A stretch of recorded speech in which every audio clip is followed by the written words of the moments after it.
सध्या छत्रपती शिवाजी महाराज आणि त्यांच्या अनुषंगाने विविध प्रकारचे मुद्दे समोर येत आहेत, त्यामुळे वादही उपस्थित होत आहेत। बागेश्वर सरकार या बाबाच्या विधानामुळे असाच वाद तयार झाला आणि आता आणखी एक वाद। शिवाजी महाराज बौद्ध होते आणि बौद्ध भिक्खू ज्ञानज्योती यांचं हे वक्तव्य सध्या व्हायरल झालं। छत्रपती शिवाजी महाराजांचा दुसरा राज्याभिषेक बौद्ध पद्धतीने झाला असं भिक्खू ज्ञानज्योती यांनी दावा केलाय। बागेश्वर बाबाच्या वक्तव्यानंतर आता हे बौद्ध भिक्खूंचं वादग्रस्त वक्तव्य आल्यामुळे पुन्हा एकदा दुर्दैवी वाद उभा राहताना दिसतो।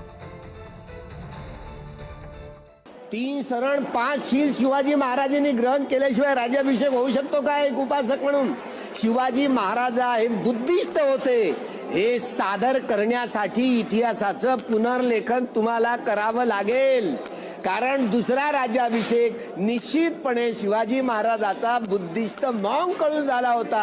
हे कटू सत्य ब्राह्मणवाद्यांनी दडवून ठेवलंय, लपवून ठेवलंय आणि त्यांनी जाणून बुजून गो ब्राह्मण प्रतिपालक हिंदू स्वराज्याचा निर्माता अशा प्रकारे हे संपूर्ण घाण त्यांनी हिंदुत्वकरण सार शिवाजी महाराजांना हिंदुत्वकरणामध्ये डांबून टाकलं आणि अशा रीतीनं तो प्रतिक्रांतीचा शिल्पकार आहे असं म्हणून शाबित केलं। यशवंत गोसावी शिवचरित्र अभ्यासक आपल्या समवेत आहेत। यशवंत गोसावीजी, दुर्दैव आहे लोकोत्तर आणि युगपुरुष असलेल्या छत्रपती शिवरायांना असे कधी कधी वाद त्या नावाभोवती तयार केले जातात का? त्याच्यामागचा हेतू काय, अजेंडा काय, आणि आता हा नवीन काहीतरी मुद्दा समोर येतोय, या मुद्द्याकडे आपण कसं पाहता? खरंच सध्या महाराष्ट्रातल्या इतिहासाला मानणाऱ्या मराठी माणसाची लिटमस टेस्ट चालू आहे। काल परवा धीरेंद्र शास्त्री, त्यानंतर आज बौद्ध भिक्खू ज्ञानज्योती, त्यानंतर स्वामी स्वरूपानंदजी असतील, यांसारखी लोक सातत्यानं छत्रपती शिवाजी महाराजांच्या इतिहासाची तोडफोड करून शिवाजी महाराजांचा इतिहास चुकीच्या पद्धतीने लोकांसमोर मांडायचं काम करतायत आणि हे खऱ्या अर्थानं संतापजनक आणि निषेधार्थ आहे।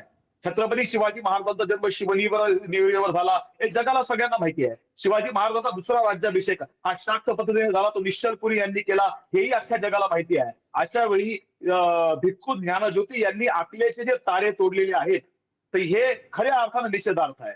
याचं कारण असं आहे की माझी आपल्या माध्यमातून राज्य शासनाला विनंती आहे की इथून पुढच्या काळात तरी राज्य शासनानं असं चुकीचे विधान शिवचरित्रावर करणाऱ्या लोकांवर तातडीनं गुन्हे दाखल करून त्यांना तुरुंगाची हवा घालायला हवी। याचं कारण असं आहे, तोपर्यंत हा प्रकार थांबणार नाही, कारण कोणी येतंय आणि छत्रपती शिवाजी महाराजांच्या इतिहासाला टपली मारून जातंय, अशा पद्धतीचा इतिहास आहे।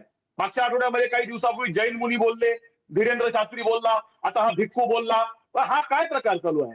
छत्रपती शिवाजी महाराजांचा इतिहास कलंकित करायचा विडा तुम्ही सगळ्यांनी उचललाय का, असं वाटण्याची शंका येण्याइतपत हा घाणेरडा प्रकार आहे। बरं, यशवंत गोसावीजी, धन्यवाद आपल्या या प्रतिक्रियेसाठी। अपेक्षा आहे की या बाबतीत काही एक धोरण आखलं जाईल आणि अशा विधानांना चाप बसेल।